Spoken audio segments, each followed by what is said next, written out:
¿Qué tal? ¿Cómo están ustedes? Muy buenas noches. Bienvenidos a una nueva transmisión de Duna Live Constituyentes. Estamos comenzando esta transmisión que va a durar alrededor de tres cuartos de hora, 45 minutos aproximadamente, en esta serie de conversaciones que estamos teniendo con candidatos a la Convención Constitucional.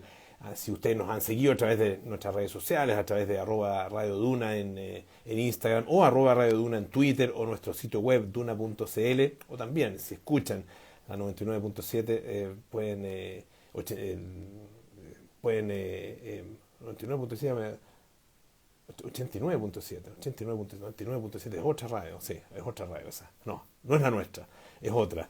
Pero bueno, a lo importante, tenemos una gran invitada esta noche. Esta semana la verdad que hemos tenido todos los días muy buenos invitados. Partimos este ciclo con Patricio Fernández el día lunes, estuvimos también con Marcela Cubillos el martes, ayer con Agustín Esquella, y hoy día tenemos a una invitada que ya está aquí enviando su solicitud para integrarse a esta conversación.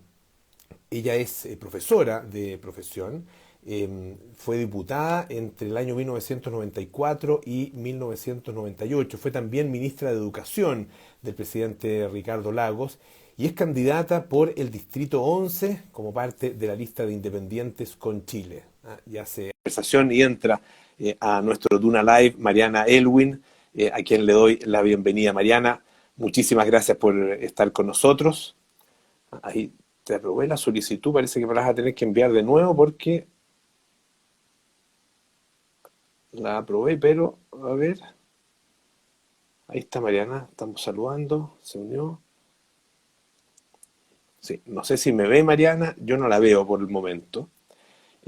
Vamos a conversar acerca de, obviamente, cuáles son las propuestas de Mariana Elwin para esta convención constitucional, en un día además que es muy especial, porque hoy se cumplen 31 años desde el momento en que Patricio Elwin, el padre de Mariana Elwin, obviamente no es novedad eso, ¿no es cierto?, asumió como presidente de la República, en ese ya que parece muy lejano, 1990, 31 años. No pudo unirse, Mariana, vamos a tratar nuevamente de que entre. Ahí está.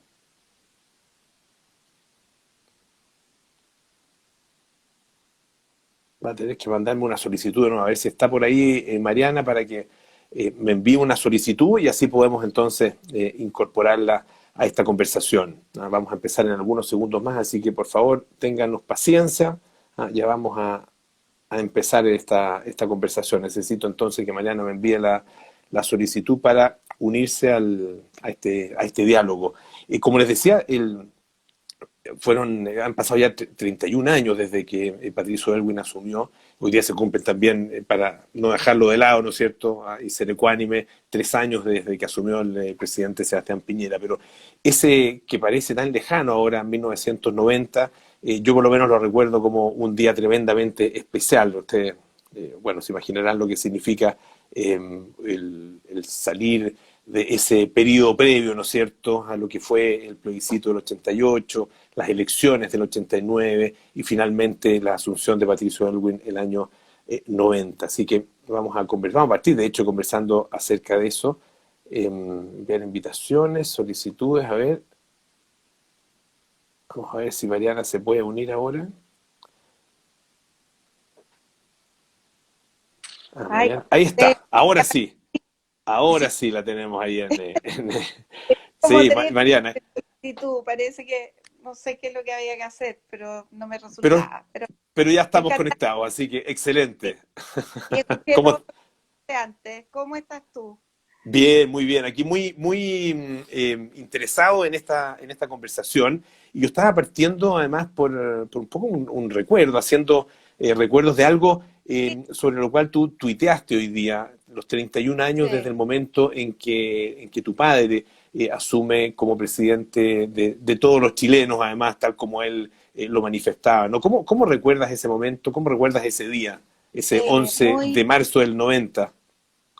muy emocionante, de verdad que yo creo que es de las emociones grandes que uno ha tenido, que yo he tenido en mi vida, ¿no?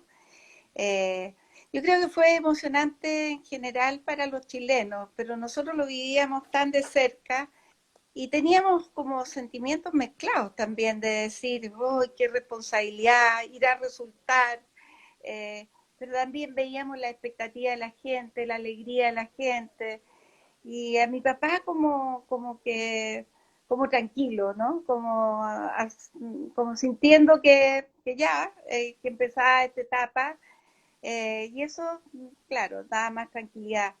Pero fue muy lindo, muy impresionante para nosotros. Y ¿Cómo? con temor también de que nos Ujú. cambiara mucho la vida, ¿eh? Mm. Y que empezáramos a tener seguridad y qué sé yo, pero nada de eso ocurrió.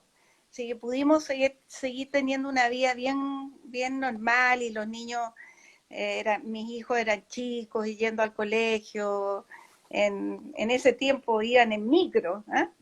Eh, pero bien, fue una muy bonito y muy buenos recuerdos.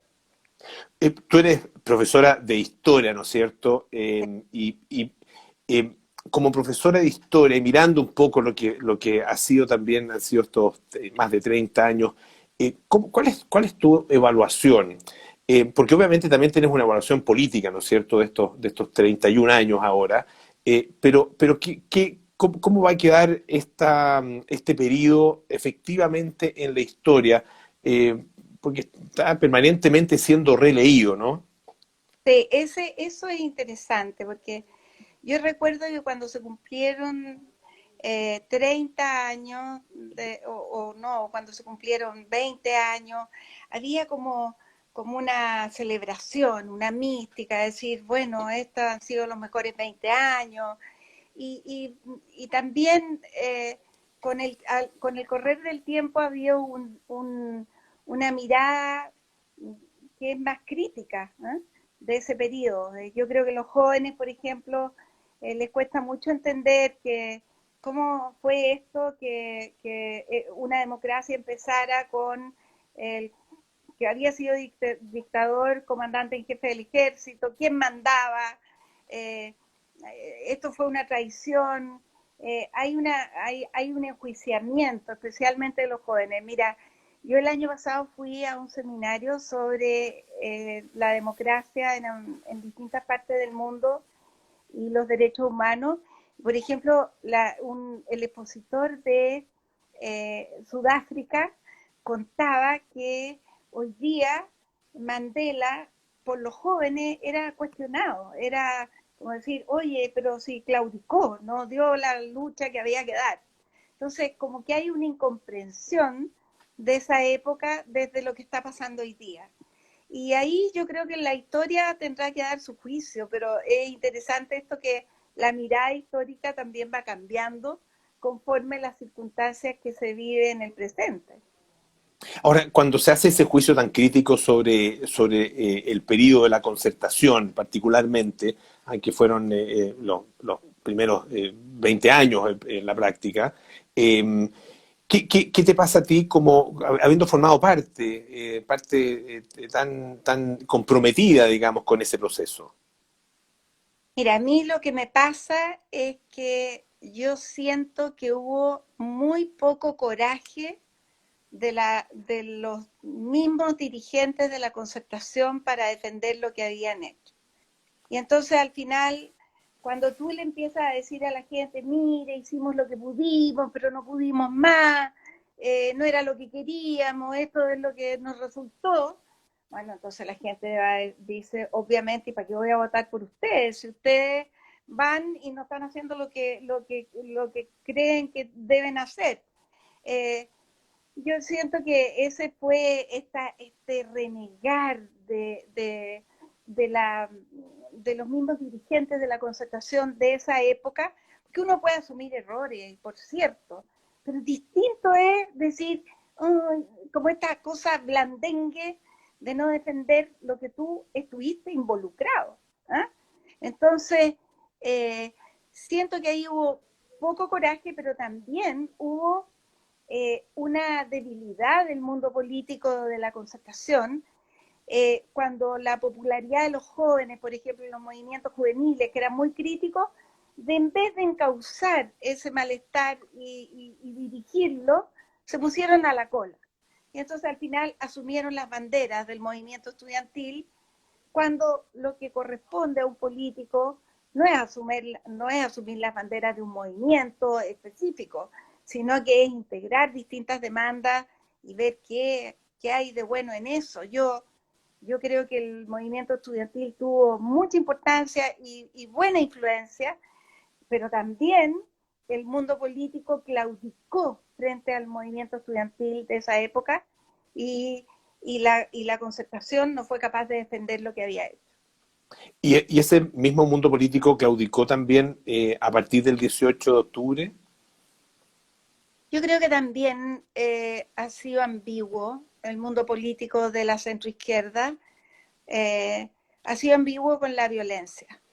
Y al final, claro, tenemos un gobierno que ha actuado con muchos desaciertos en este tiempo, pero una oposición que no ha colaborado. Pero lo peor, a mi modo de ver, es que la centroizquierda que luchó por recuperar la democracia debilitó sus convicciones democráticas, porque al final cuando tenemos que la presidenta del Senado, por ejemplo, dice, mira, yo voy a cometer un sacrilegio, pero yo prefiero saltarme la Constitución, pero respaldar las demandas de las mujeres por un postnatal distinto. Yo de verdad que eso me parece tremendamente grave. O sea, eh, hay investigaciones, yo creo que lo que está pasando en Chile no es propio solamente de nuestro país. Nosotros nos miramos el ombligo y todo, pero hay mucha gente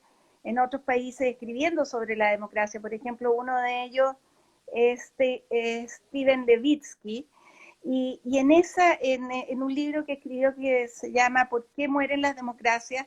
Y dice dos cosas que yo las encuentro muy interesantes. Dice, cuando empieza a haber una tendencia a saltarse el Estado de Derecho. O sea, el Estado de Derecho, mira, hagámoslo un poco al lado porque no, no a cambiarlo, sino que a decir, saltémoslo. Y también cuando empieza a haber una intolerancia respecto a las posiciones de los otros. Yo creo que esos dos fenómenos los hemos vivido en el último tiempo, lo hemos vivido en todos los sectores. No quiero solo, pero creo que a mí me duele cuando veo dirigentes de la concertación livianos, que fueron dirigentes de la concertación, livianos frente a la violencia y frente al respeto al Estado de Derecho. Ahora, este proceso que estamos viviendo ahora y del cual tú eres parte además importante porque eres candidata, ¿hubiera sido posible sin esas expresiones de violencia? A ver, yo creo que fue la salida que encausó institucionalmente eh, el malestar y la crisis que explotó en ese momento. Pero digamos que eh, yo creo que habría sido posible hacer una nueva constitución, así como también habría sido posible aprobar las pensiones que son una demanda de hace 15 años atrás, como también habría sido posible aprobar la ley de Salacunas que estamos hablando hace 20 años atrás. El gran problema que hemos tenido es que ha habido una falta completa de gobernabilidad y al final la institucionalidad democrática ha flaqueado para poder tomar decisiones con acuerdo para poder implementarlo. O sea, no hubo acuerdo en tiempo de gobierno de Michelle Bachelet. Entonces, claro, es verdad que esto empujó esta salida, aunque las manifestaciones no hubieran sido por esto. Pero yo creo que eso habla bien también de que a pesar de lo deteriorado de nuestra institucionalidad, resistió esto y logró encauzar, y ahí hubo un acuerdo político de todas las fuerzas políticas, o de la mayoría de las fuerzas políticas, que no se había dado durante muchos años.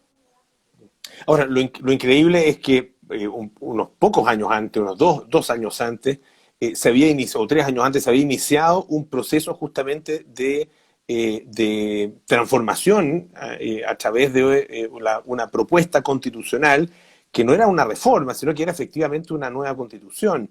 Eh, y eso finalmente no cuajó, no sé, nadie le tomó el peso que tenía, nadie tuvo tampoco el empuje para recoger eso, ¿no es cierto?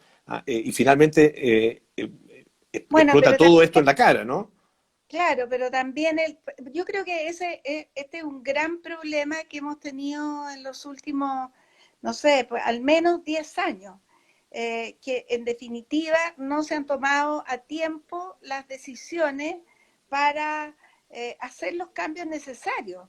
¿Ah? Y hoy día, o sea, da pena ver que hay leyes tan importantes como la ley de pensiones que no puede salir adelante y no es culpa de la Constitución. ¿Ah? Simplemente es falta de gobernabilidad que sí una nueva Constitución puede lograr mejorar, porque tal vez uno de los problemas, o sea, el desafío más importante, también para poder garantizar más derechos y para que haya más equidad y que haya más justicia, tiene que ver con cómo acomodamos la institucionalidad democrática que tenemos, con más descentralización, con más participación de la gente, con más cercanía del mundo de la política a la sociedad, en fin, y con un equilibrio distinto del presidente de la República con el Congreso Nacional. Y yo creo que también el Poder Judicial también hay que hacer cambios ahí. Vamos a entrar y vamos a ir viendo algunas materias específicas de la Constitución, pero quería antes hablar un poco sobre tu candidatura y partiendo por explicitar dónde estás ubicada políticamente en este minuto, ¿ah? Ideológicamente y sobre todo desde el punto de vista partidista, cerca de qué estás, lejos de qué estás. Bueno, voy como candidata independiente porque no Ujú, estoy, porque me siento lejos del mundo de la nueva mayoría y de la concertación. Me salí de la democracia cristiana hace varios años. ujú. eh, y por otra parte, tampoco me siento cómoda en el mundo de la centro derecha, aun cuando yo hoy día me siento más identificada con personas de la centro derecha, también con algunas personas de la democracia cristiana, también con algunas personas del PPD. Me puedo sentir identificada, pero son personas.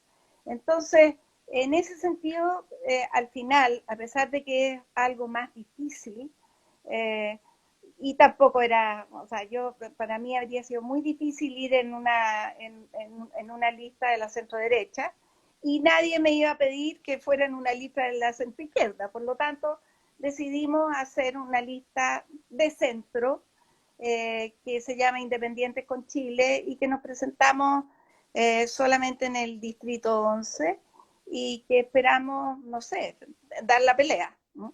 Estamos ahí jugándonos para tener un buen resultado. Es una lista súper buena.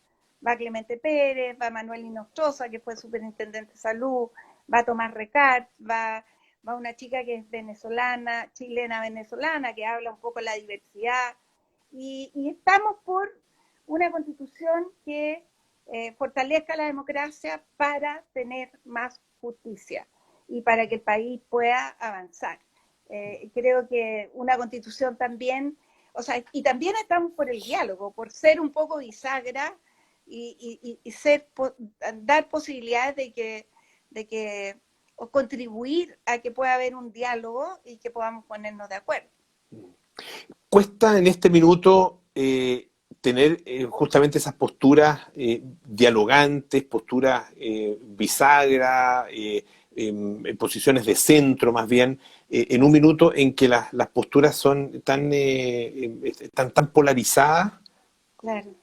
Cuesta mucho porque estamos viviendo un mundo también muy mediatizado por las redes sociales, en que las cosas se escriben en pocas palabras y es negro o blanco.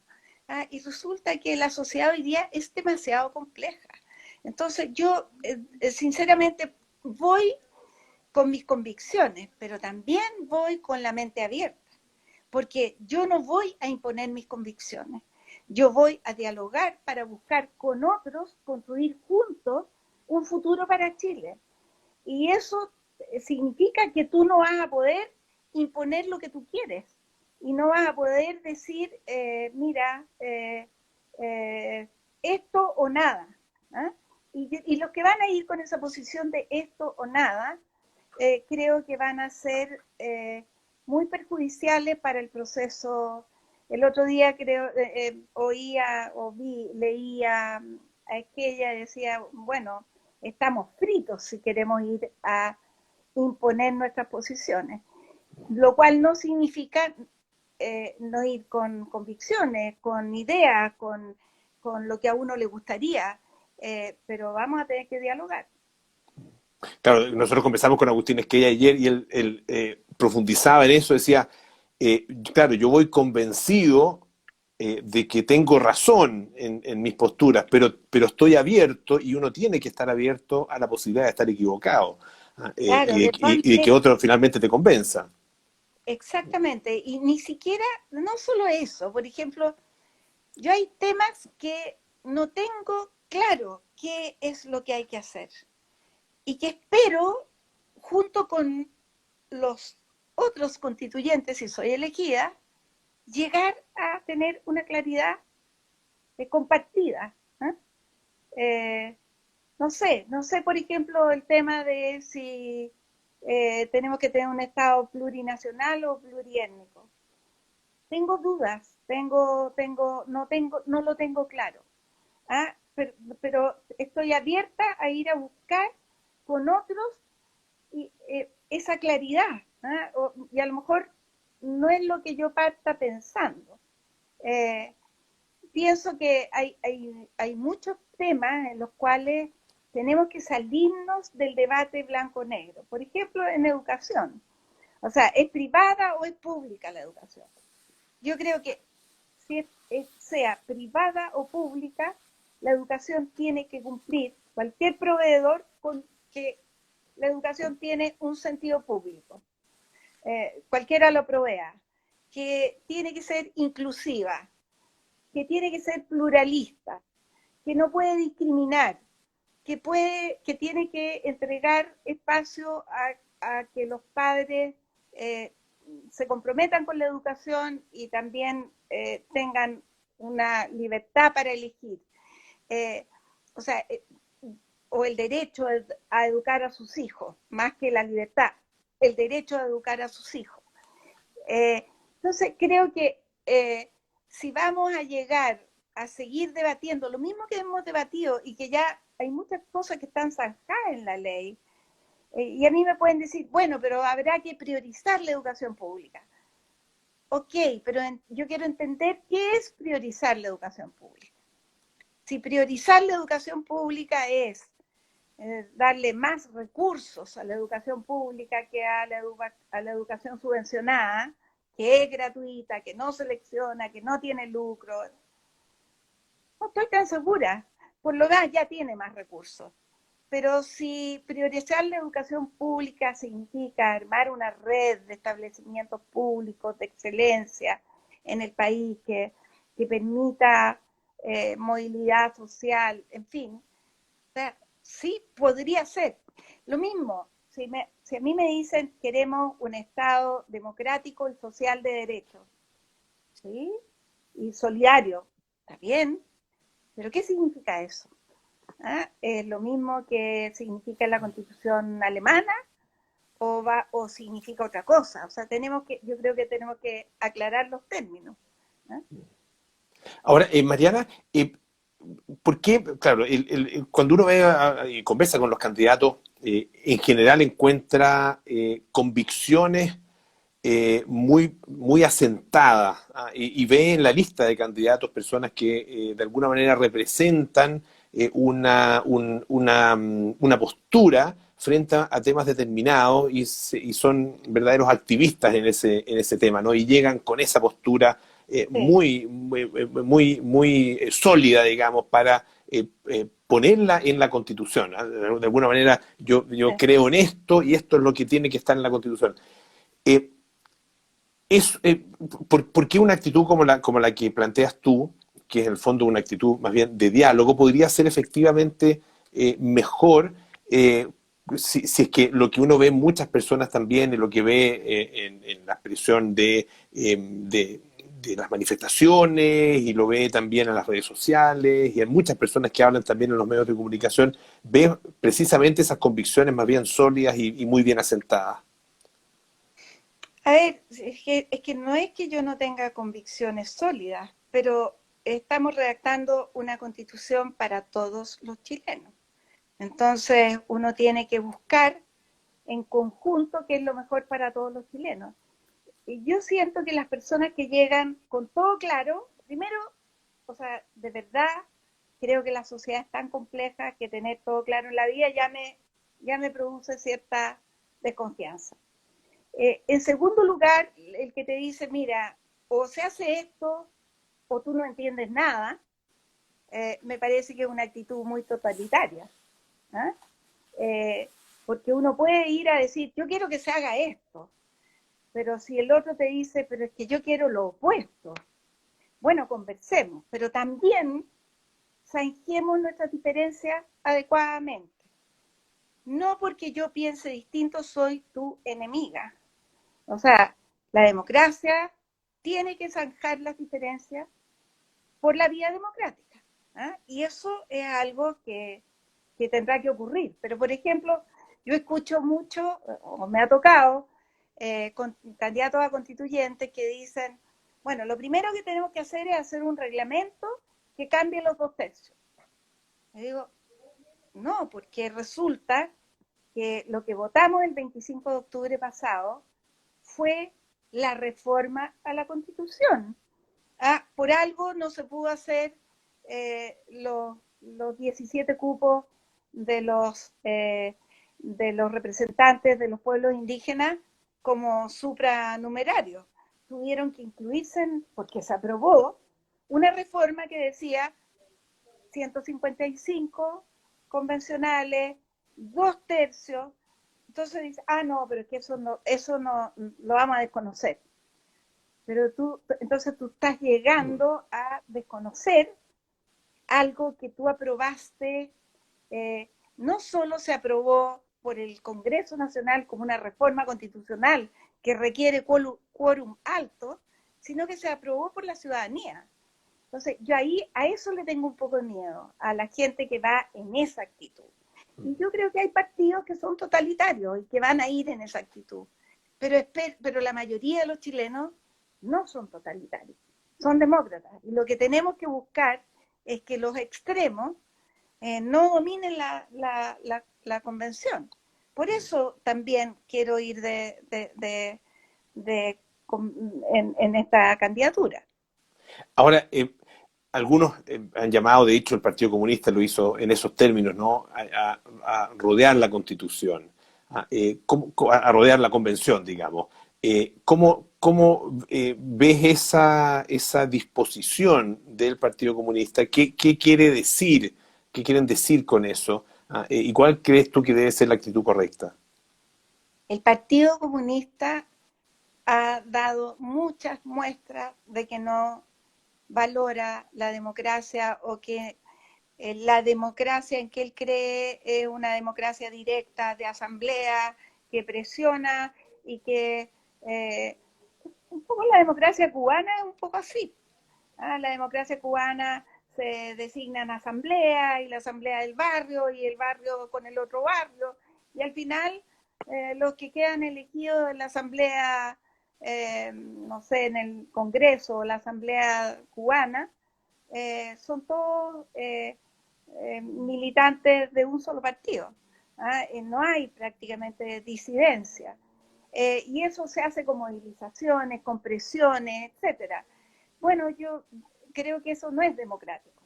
Y el Partido Comunista apoya a Venezuela. Eh, Eso no es democracia. Esa no es una democracia. No es una democracia tan digna de apoyarla. Entonces, yo sinceramente creo que el Partido Comunista apoya la violencia, está con una pata en la calle, con otra pata en la institucionalidad, pero es ambiguo. Entonces, ahora, pero también hay sectores de extrema derecha que quisieran, yo creo que hay sectores, tanto en la extrema derecha y en la extrema izquierda, que quisieran tener un tercio para imponer o, o, eh, o, ¿cómo se dice lo otro? Uno para imponer, o sea, ningún cambio va a salir, y otros para imponer, eh, o sea, yo no te voy a aprobar nada de lo que tú quieras. Entonces, yo o sea, ojalá haya esos 2 tercios, haya, para lado y lado, haya 2 tercios que puedan pensar en común y ponerse de acuerdo y aislar a los extremos. Tú mencionabas algunos aspectos ya de contenido de la Constitución. Hay uno que se va a tener que definir y ha estado siendo muy discutido, tiene que ver con el sistema político. Sí. ¿Qué tipo de sistema político deberíamos tener a futuro? Un sistema como el que tenemos hoy día, que es un sistema fuerte, muy fuerte desde el punto de vista de las atribuciones y el poder del presidente, o ese poder debiera de alguna manera repartirse entre otros órganos y ser un régimen, por ejemplo, semipresidencial, o incluso algunos plantean un régimen parlamentario. Sí, yo no creo en un régimen parlamentario, creo que no va con la tradición nuestra ni con la idiosincrasia de este país, incluso de América Latina, podría decir. Por algo hay regímenes presidenciales, venimos de tradiciones muy autoritarias desde la colonia, ¿no? Eh, pero sí creo que hay que eh, atenuar el régimen presidencial. Creo que el Congreso Nacional tiene que tener más atribuciones y que hay que equilibrar, porque también uno podría decir, eh, hay que entregar más facultades al Congreso Nacional, pero tal vez el presidente podría tener una facultad para eh, convocar elecciones y renovar el Congreso cuando no tiene mayoría para gobernar. Eh, pero creo que o sea, lo importante es que haya un equilibrio que permita, por una parte, la autonomía y al Congreso ejercer más poder, pero por otra parte también un incentivo mayor a la colaboración. Y yo ahí le asigno mucha importancia al sistema electoral, porque nosotros tenemos un sistema electoral, tuvimos antes, uno que se sabía quién estaba elegido y lo elegían las cúpulas partidarias, eh, antes de que la gente fuera a votar. Y hoy día tenemos otro que ha hecho que la política se haya atomizado en muchos partidos, en muchos grupos pequeños. En el Congreso hay 18 partidos, varios de esos partidos tienen un solo parlamentario. También tenemos muchos independientes que han abandonado su partido y se han convertido en independientes. Entonces, se hace ingobernable. Gobiernos de minoría, ¿ah? Porque el sistema electoral con segunda vuelta, pero al final hemos tenido un solo gobierno de mayoría en estos últimos 30 años. Y antes del 73 tuvimos uno solo también. Entonces, ¿cómo construyes tú gobiernos con mayoría, pero también que congresos que contribuyan a colaborar y no eh, a hacer una contraparte absoluta del poder presidencial? Hoy día estamos en el peor de los mundos. Tenemos un presidente debilitado, un gobierno de minoría y un Congreso atomizado en que nadie vota coherentemente. O sea, uno no puede confiar en qué van a votar los partidos, cada uno hace lo que quiere. Pero eso es el problema del sistema, del régimen político, el caso de lo que tú planteas, del sistema electoral directamente, o tiene también que ver con quienes están ejerciendo esos cargos en este minuto. No, yo creo que es del sistema electoral. ¿Y sabes qué? Que es el sistema electoral que no está en la Constitución, Yo creo que, así como creo en una constitución más bien corta, pero creo que el sistema electoral tiene que estar en la constitución, por lo menos definido en grandes rasgos. Por ejemplo, que sea un sistema mayoritario. ¿Por qué? Porque resulta que cuando el sistema electoral se modifica por los incumbentes, tú terminas haciendo un parche para que todos los intereses de todos los incumbentes quepan. ¿Eh? Y eso pasó en la reforma anterior. Y no se reformó por años el sistema binominal porque a los incumbentes no les convenía. Entonces, por eso creo que este debiera ser un tema tratado en la nueva constitución. Claro, es un tema que probablemente no es de los más sexys para Uf, los nada, ciudadanos, ¿no es cierto? nada. Pero es obviamente que es fundamental. Y dentro de los temas sexy, ¿qué es lo que la gente más te plantea cuando te contactas con los votantes, con los ciudadanos? No, la gente plantea sus demandas. O sea, y es lógico. Su demanda en términos Entonces, de lo que hablábamos, los derechos sociales, los ¿no? derechos, por ejemplo, la gente te plantea, eh, por ejemplo, temas de salud, el tema de las pensiones, Mm. el tema de la vivienda, mucho, los temas de medio ambiente, la gente más joven, en fin. Yo creo que lo que pasa es que claro, eso es súper sexy, decir, oye, vamos a poner esta cantidad de derechos y van a... Entonces es poco sexy ir y decirles, ¿sabes qué?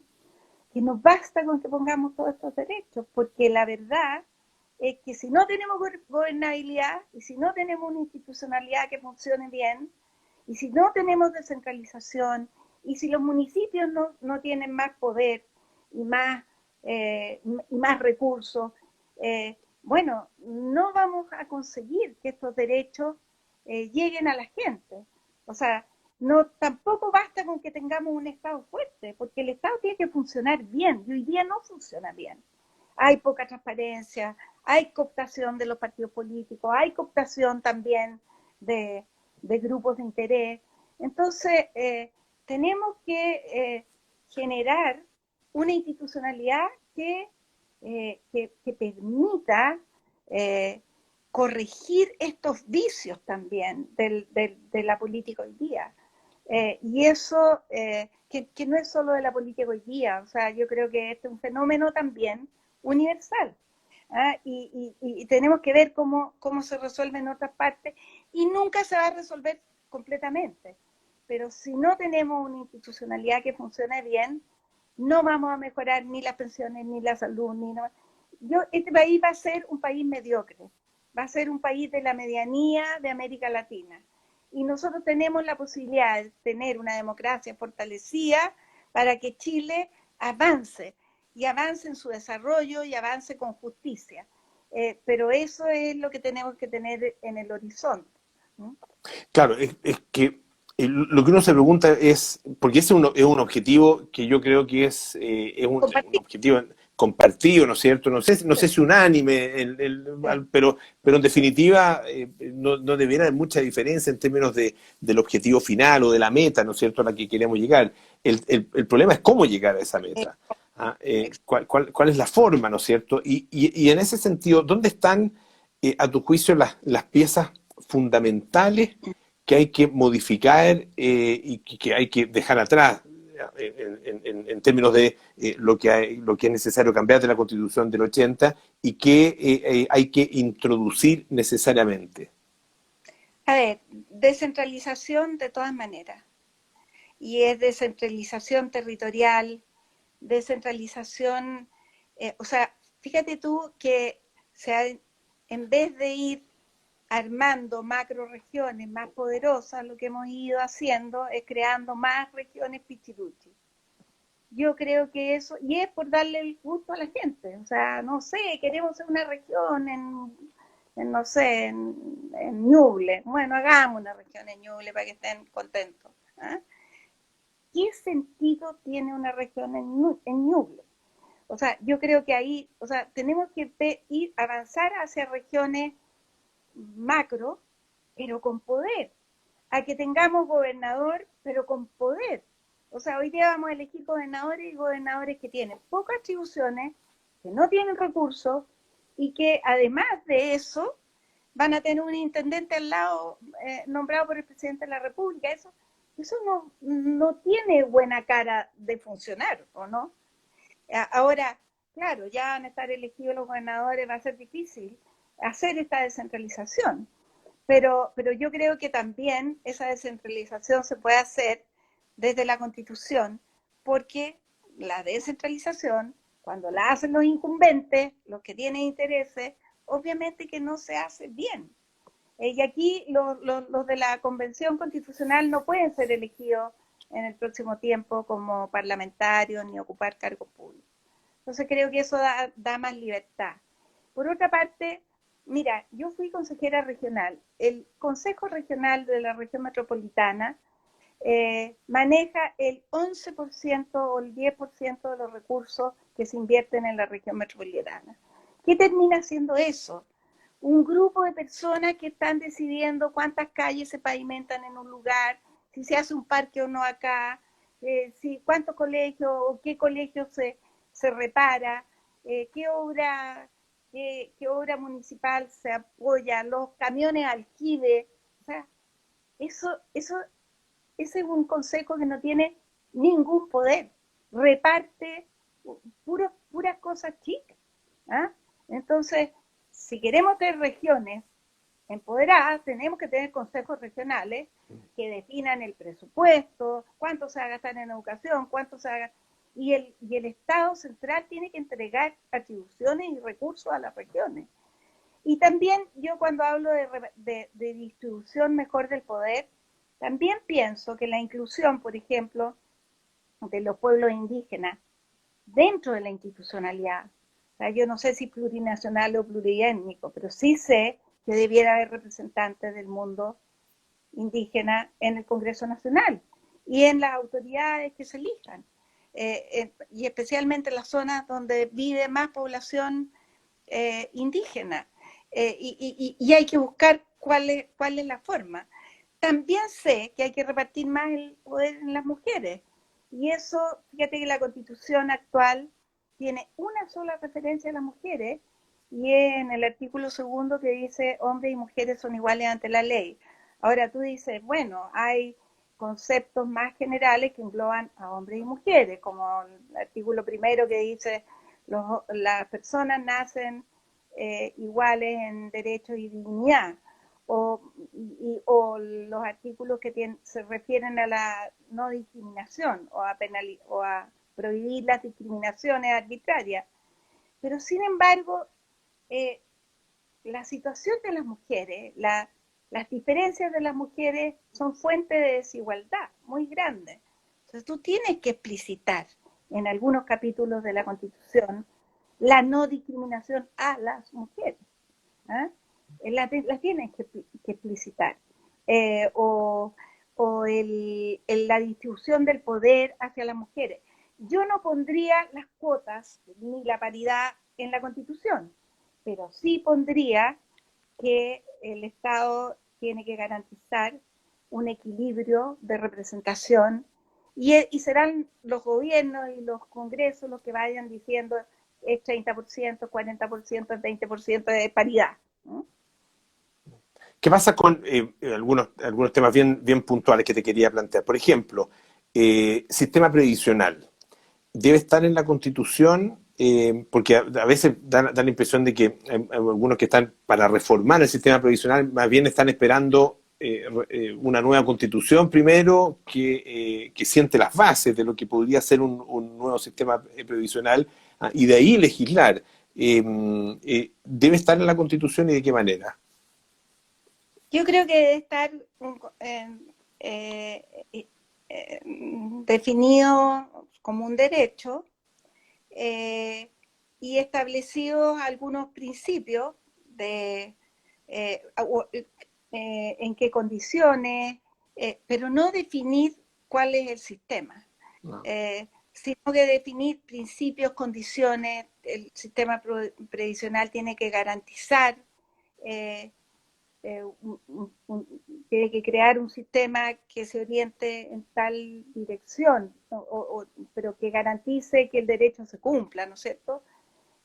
No soy bien experta en el tema, pero sí pienso que eso es más importante que definir el sistema, porque además, si uno piensa una constitución para 40 años más, las cosas cambian. Entonces, de repente, a lo mejor tenemos que tener un sistema público, solamente público, pero tal vez un sistema mixto, privado y público, funcione, pero hay que tener en la Constitución la flexibilidad que permita ese cambio. Ahora, sí pondría una obligación de protección a los adultos no valentes en el sistema previsional, una obligación de protección a los adultos no valentes. Yo creo que ahí hay un tema que es muy descuidado hoy día en la realidad chilena. Nos preocupamos de las pensiones de los que trabajaron o las pensiones de las mujeres, pero no nos preocupamos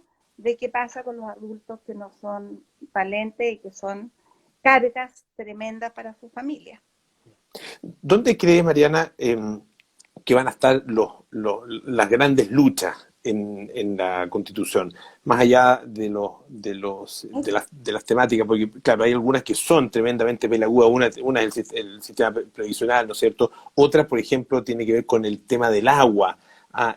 Otras que tendrán, no sé, tendrán otras expresiones, no sé, el tema de igualdad de género, pueblos indígenas, lo que tú has mencionado. Pero ¿dónde crees tú que van a estar los grandes nudos?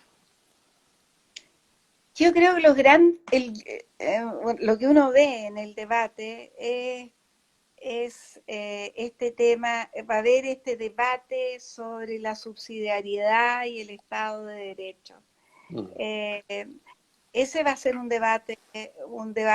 nudo grande. Ahora, porque yo creo en un Estado subsidiario, pero no en un Estado subsidiario que hace solo, que se preocupa de las víctimas de la pobreza, de las víctimas del mercado. No creo que ese sea el rol del Estado. Creo en un Estado que permite también la colaboración público-privada, que respeta también las organizaciones intermedias, pero no un Estado ausente. Yo creo en un Estado presente. Presente, por ejemplo, que está ausente hoy día en los barrios, en donde hay narcotráfico, en la Araucanía, en fin, que garantice la seguridad de las personas. Creo que hay mucho ahí que cortar para tener un Estado mucho más fuerte y también que regule la competencia de los mercados, etcétera.